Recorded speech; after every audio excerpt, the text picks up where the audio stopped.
I greet you all in the name of our King, Lord, and our Savior, Jesus Christ. The topic that we are going to look at today is, what does Christian faith have to do with mental health? A few years ago, I was at a conference in Seattle, Washington, and needed to take a taxi to get to the airport. My flight was leaving at 11:30 p.m. It was pitch dark and I was alone. I found myself losing the courage to call an Uber or a Lyft and noticed my hands shaking and my heart racing. I realized that I was afraid to call them because I felt threatened by the thought of a male driver giving a ride to a woman passenger in the middle of the night. I have read horrifying stories of women being attacked by male drivers.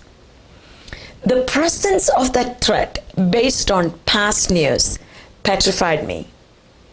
Finally, I asked my husband and a couple of my friends to track the car that I was riding in, and as soon as the gentleman who dropped me off safely at the airport, I felt that my fear was lifted. My belief about Uber and Lyft drivers was built on the prior knowledge of a danger that I received from the news. Those stories are legit, but in my case, it should not have been such a threatening situation in my mind.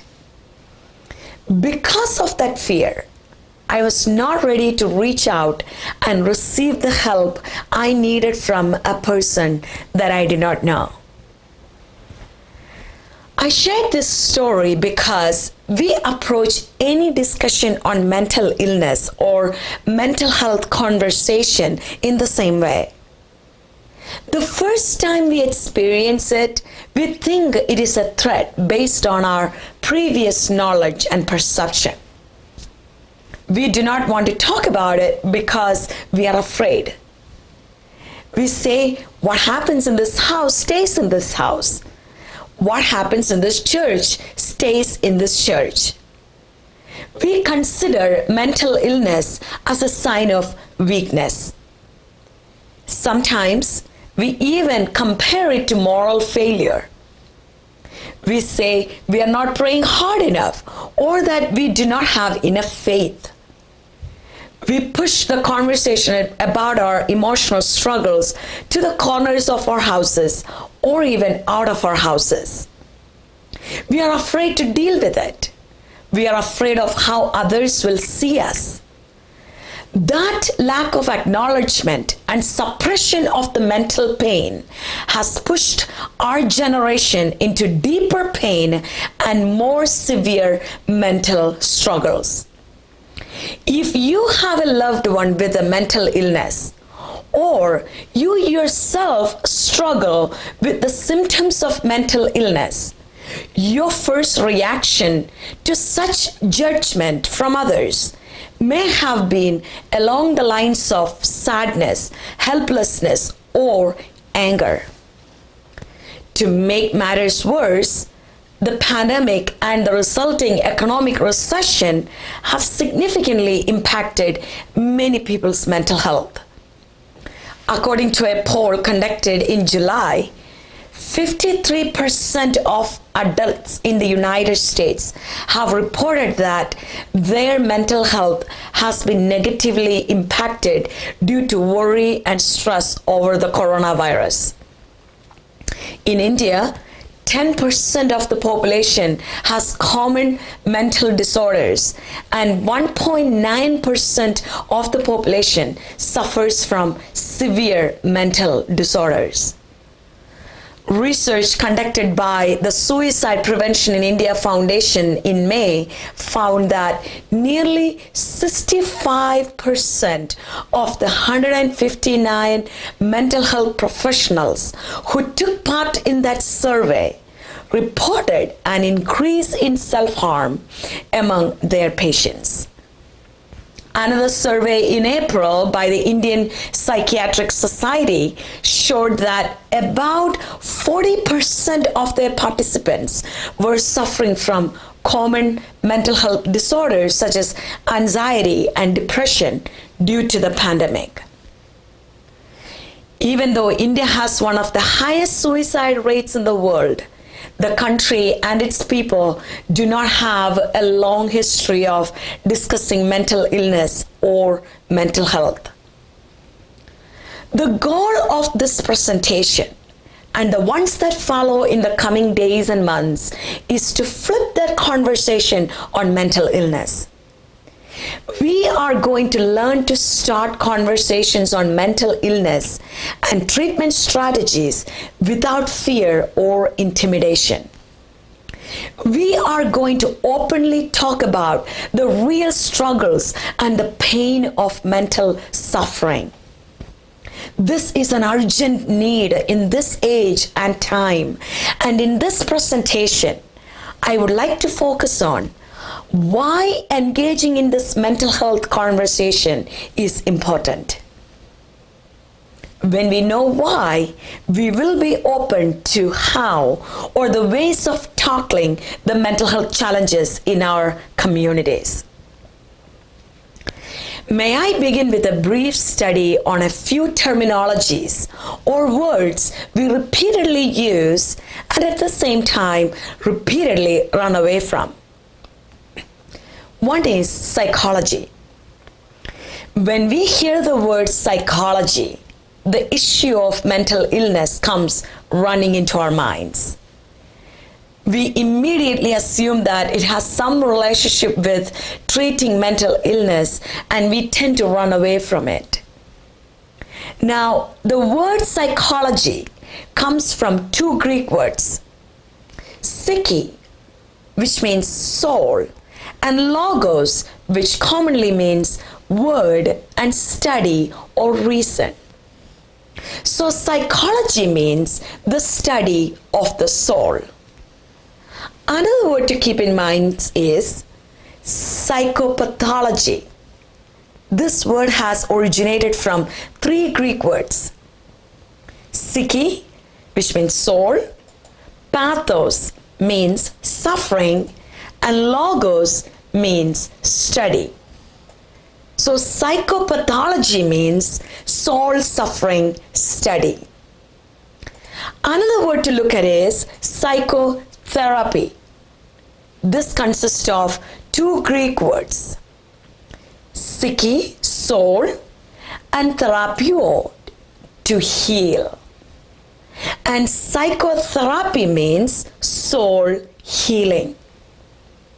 So psychological or mental illness literally means soul suffering. Our soul, which consists of our minds, which includes the conscience, the will, and the emotions, can experience suffering. This suffering is caused by several factors. But before we look at these different factors, I want to bring a Christian framework here for our study. We Christians believe that God created the world, and He declared all of His creation, both the living creatures and the non-living things, as good. We see this theme in both the Old and the New Testaments in the Bible. And we also understand that we are fallen creatures. We are created in the image of God, but we are corrupted by the fall that happened in the Garden of Eden.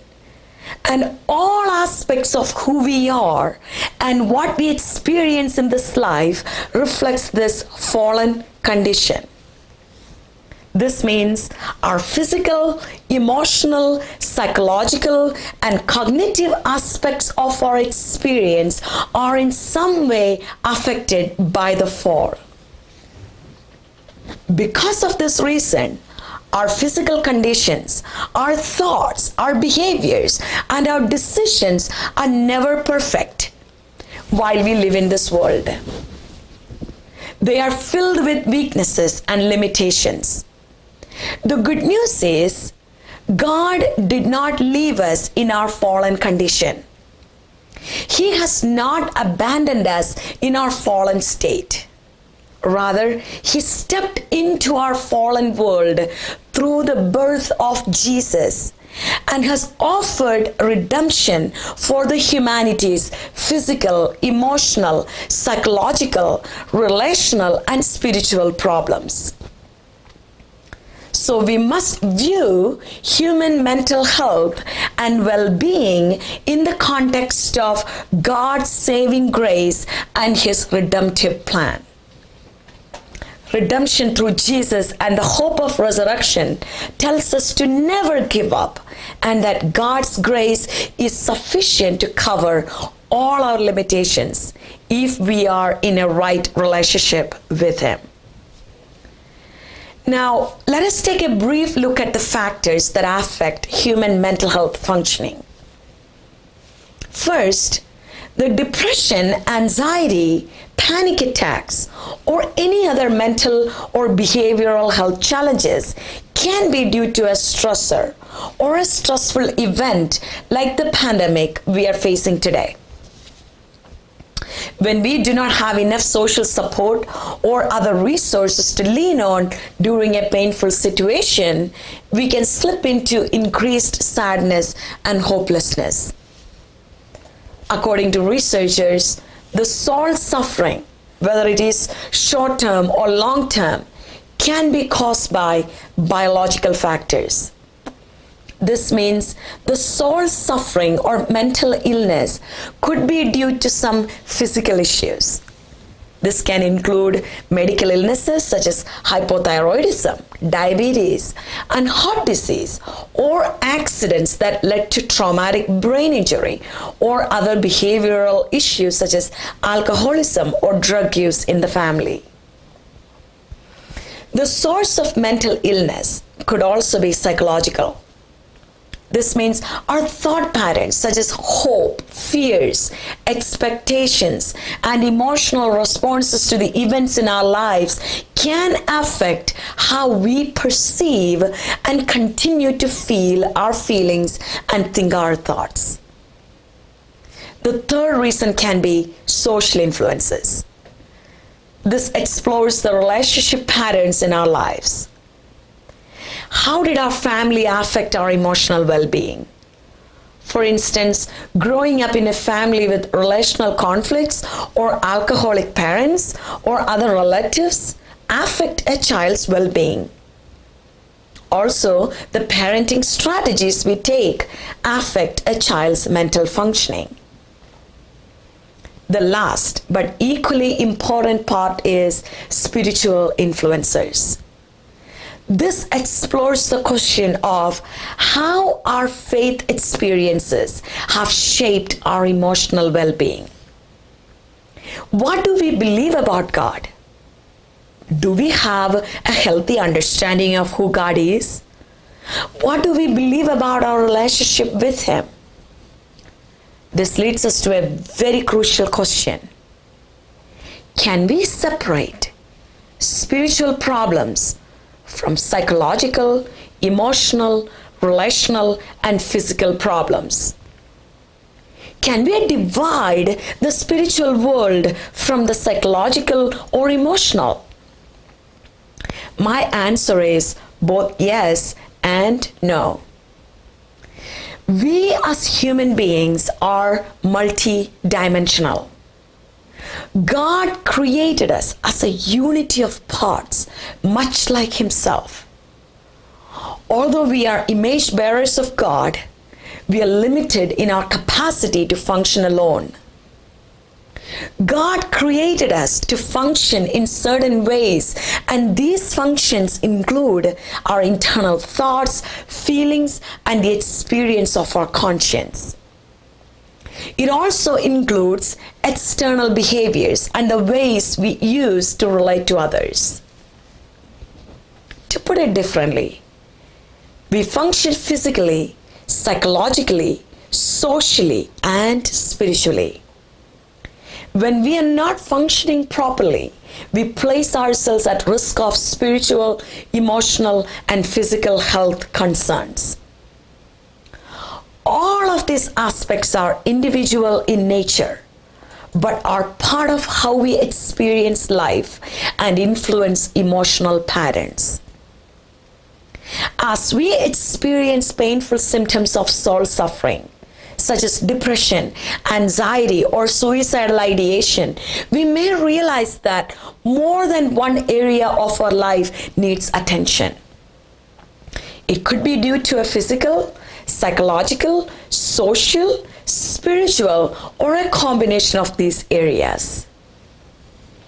To explain this further, our emotional well-being and our mental health are directly related to our physical health. Very few people are at their best psychologically when experiencing ill health or chronic pain or discomfort. The field of health psychology proposes that the state of one's body, mind, and spirit interact and impact each other. This means not only what happens to our body influences our minds, what happens to our minds impact our bodies as well. Current scientific research shows that people experiencing depression, anxiety, stress, and even post-traumatic stress disorders over a long period of time may experience certain physiological effects such as heart disease, diabetes, and even certain types of cancer such as ovarian cancer. The pain and suffering often lead us to God. And for some people, it leads them away from God. It depends on our understanding of the character of God and the emotional support we receive from our families and communities. This leads us to a crucial aspect that is involved in maintaining our psychological and our emotional health, and that is our relationships. We are not called to live a lonely life. We are called to live in communities. God has wired our brains to connect with others. As we see in Genesis chapter 2, verse 18, God himself said that it is not good for us to be alone. Of course, our first and foremost need is to know God. But may we never underestimate the importance of being in fellowship with other believers. The Bible offers us advice and guidance on a variety of relationships, including marriage, parenting, siblings, and even with those who are not so friendly to us. When we have someone standing beside us that we can depend on, it makes us stronger, not weaker. Relationship is one of the reasons why Jesus gave us the church, so that we might be together and never be alone. There is convincing evidence in the scientific research that mental health is intricately linked to physical, relational, and spiritual health. With this understanding of mental illness as soul suffering, how do we as Christians respond to the suffering and the wounded souls in our families, our churches, and our communities? This calls us to action, doesn't it? In the Gospel of Matthew chapter 9 verse 35, when Jesus observed crowds of oppressed people, he was moved with compassion for them because of the many ways they suffered and because of their need for a shepherd. His response to people in pain, whether it is physical, mental, moral, or spiritual, is the perfect model for the church. Now, the question is, what can we do about it? How does the Christian community or a religious community can proactively and effectively respond to mental illness and emotional struggles? The church or the Christians are uniquely positioned to take a leading role in caring for those who struggle emotionally and psychologically. God's word explains the reality of suffering and the need for care and makes it clear that this is central to the mission of the church. In the letter to the church in Galatia, chapter 6, verse 2, Apostle Paul said, "Carry each other's burden, and in this way you will fulfill the law of Christ." When we stigmatize mental illness, or when we avoid talking about mental illness, when we sweep under the rug the mental pain and the family problems and dysfunctional habits and the effects of domestic violence and sexual abuse, when we label people who are suffering in their soul with insulting names, and when we look down upon them, we are doing the opposite of what we are commanded to do. We are not following the teachings of Christ. We are to be people of compassion who seek to comfort one another with the comfort that we have received from God. As a serving Christian, each of us lends a helping hand to carry the heavy emotional and psychological load with our brothers and sisters. The questions we must ask ourselves are our churches a safe place for the church members and others to share their mental health struggles? Do we hold a safe space for our brothers and sisters who are experiencing different kinds of soul suffering? Once a Christian researcher pointed out, the soul is the meeting point of the psychological and the spiritual. This means the modern psychological treatment, as well as the biblical or spiritual approaches such as prayer and spiritual encouragement, will touch the deepest levels of people's inner lives.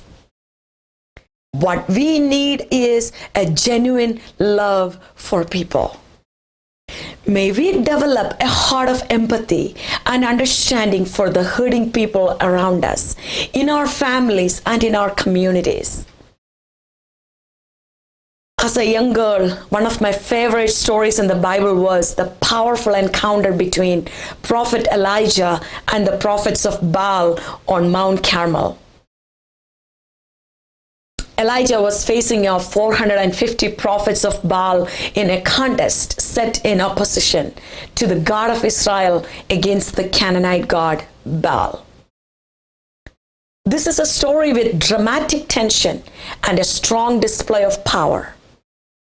The story reaches its climax when the Lord answers Elijah with fire from heaven that not only consumes the sacrifice, but also licks up every last drop of water. The story ends with the destruction of the prophets of Baal by Elijah. What an exciting story. I still love the story, but not just because of the display of God's power here, but what was followed afterwards. Despite seeing the glory and power of God in such a dramatic way and winning a great victory, Elijah fell into what would today be described as depression. He ran to the wilderness and prayed to God to take his life, not once, but 2 times. We are probably shocked by Elijah's emotional response to Queen Jezebel's threats to kill him. After all, didn't we just see God's dramatic demonstration of power in consuming fire? We might expect a God who would criticize and blame Elijah for wanting to die, for his clear lack of faith, and for his despair. And yet, the story offers no rebuke, no stigma, and no criticism. Instead, an angel of God came to urge Elijah to eat bread and water, to be nourished because the journey was too great for him. There was no dramatic display from heaven to correct Elijah's depressed mood. But there was the presence of an angel, the nearness of God, and the nourishment for his soul to walk the road ahead of him. Like Elijah, there are days when we feel the mountaintop experiences, having received answered prayers and been victorious in daily battles, and we feel joyful and confident. But there are also days that despite seeing God's power and glory, we collapse under the weight of sadness and hopelessness. It is deeply encouraging to see that even in the place of valley and darkness of our soul, our God, our Father, draws near with gentleness. Isn't He the perfect model for us to care for the souls in our church and in our communities?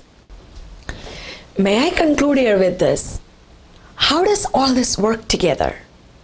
The physical, psychological, spiritual, and relational. Our physical body interacts with stimuli and the individuals in the environment outside our minds and within our minds. The mind connected to the body through our brain is also in contact with our spirit. Our body senses and reacts to the external world, and our mind uses that information to understand and interpret our surroundings. The mind forms our thoughts and plans out our actions. Our spirit, when connected to God, works to transform our minds into the likeness of God. This interaction within our being helps us to engage in healthy relationships with others. So when we care for our soul, we must attend to both the spiritual and the psychological. We must consider the physical, relational, and emotional. We cannot counsel the spiritual without considering the psychological, and we cannot counsel the psychological without considering the spiritual. As Christians, we must be sensitive to the different needs of our people who are suffering in silence. We must do our part in breaking the barriers of the stigma of mental illness so that we can care for the suffering souls and fulfill the law of Christ. May our wonderful counselor comfort us as we model his compassion in our lives and in our interaction with our fellow brothers and sisters in Christ. May the Lord bless us.